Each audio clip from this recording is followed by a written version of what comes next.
Assalamu alaikum everyone. My name is Mohamed. Today I will take you to learn about property rights and the different understanding and views on property rights in the Western and Islamic world.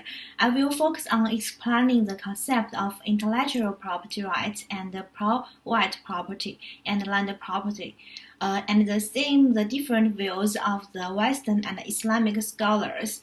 If you are interested, keep listening. So first, let's understand what property rights are. Western scholars understand that property rights are used to determining how resources or economic assets are used and owned. This is professional point of view. So in other words, property rights are actually well understood. They are tangible assets including like land, house, currency, and many contemporary tangible assets. So in addition, the Islamic world believes that property is equivalent to honor and encourage the protection property right to be done as one's own honor. So, however, it is worth noting that some Islamic scholars believe that property is only tangible property, while ignoring intangible property. Therefore, in the following, we will combine the views of Western and Islamic scholars from the general scope of the property rights, focusing on the analysis series like intellectual property rights, private property rights, and land rights. If you want to follow me to learn more, just listening on. So intellectual property, as a name suggests, name means intellectual achievement based on our mental work. In layman's term, it is our human, literary, scientific, and artist creation. So usually we become intellectual property as intangible property because it's not physical object. The types of intellectual property that we commonly use in our daily life include like copyright and patent right and trademark right. So the economist Arrow has a deep analysis of intellectual property. Arrow research information is to study the economic theory of the formation of modern intellectual property, allocation resources through the creation and dissemination of knowledge and its relation with social welfare. Orwell's contribution propelled other economists to directly link the current distribution of the public sphere with future production and market features. So therefore, after Arrow, a large number of economists' research on intellectual property has emerged. The more famous ones are like Nohadins and Strachers, Gerbert, and Clipper. So the research of these scholars is based on the protection and the return on patent rights. For example, Gibber and Shapiro believe that extended proportion of patent rights can bring some high returns to patenters. So on the other hand, many scholars have studied the effectiveness of the intellectual property system. The economist Hilsman believes that intellectual property rights have international welfare significance. Also, it's not difficult to see the Western economics has a great enthusiasm for intellectual property rights research and support the protection system of intellectual property rights, and their belief that intellectual property rights are not only good for individuals but also good for the whole countries.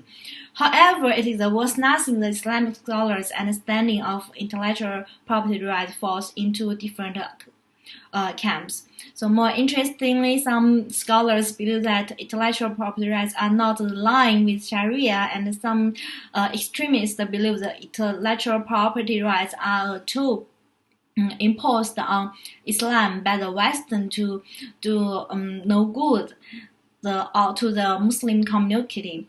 So Islamic scholars like al-ECON believe that intellectual property system is contrary to Islamic ideas, and the copyright law cannot used to be protect the moral rights of authors because knowledge is easy to transfer. In addition, some scholars believe that intellectual property includes gara. Gara in terms means uncertainty. Like, for example, in our publishing contract, because the market is uncertain about the acceptance and the quality of books sold, the retention in the signing of the contract may not match the actual sales of books. This will lead to uncertainty in monetary options for sales, copies, and publishing contracts. In addition, the classical scholars of the Hanafi school also update the use intangible asset as a form of the property because they believe that material possession was a basic requirement of any property. Intangible property does not conform to this concept. Well, having said too much, let's take a look at what Islamic scholars who support intangible property as property say. So these scholars believe the intellectual property is fluid. In short, does not restrict to flow to knowledge but to creators. It can bring economic rights and interest. From this point of view, it is somewhat similar to understanding of Western scholars. Next, let's talk about the private property rights. In this regard, the thinking of Western economists local is somewhat similar of the Islamic scholars. They both believe that the world was created by God and Allah, so everything on the earth belongs to God. But the local believes that once people work, they can turn natural resources into their own property. In addition, and unlike the Western, Islamic has a restriction on freedom and the privilege of owner. So next we discuss land ownership. Based on previous explanation of private property rights, Western scholars have a similar understanding of land ownership. Locke believes that people have the right to own anything. In other words, people through labor and effort, people mix labor and good together can make them to belong to their own property. So, on the other hand, Locke restricts the productivity standard of property rights under the criterion of the recognizing property rights.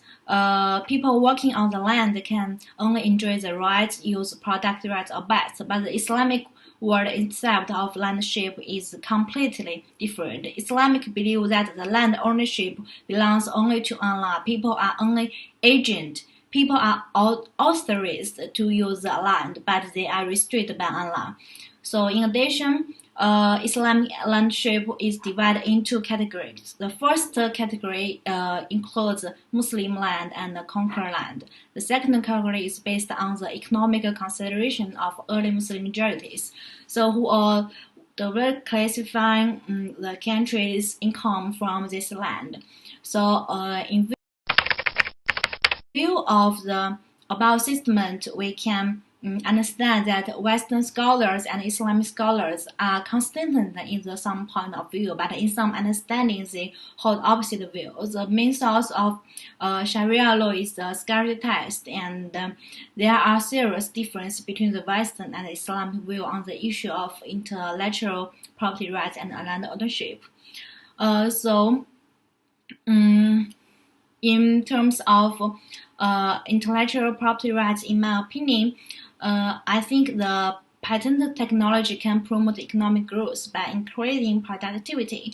So those who object to protection of intellectual property from Islamic perspective may lack a deep understanding and different areas as part of intellectual property. So that's all from me. Thank you guys for listening.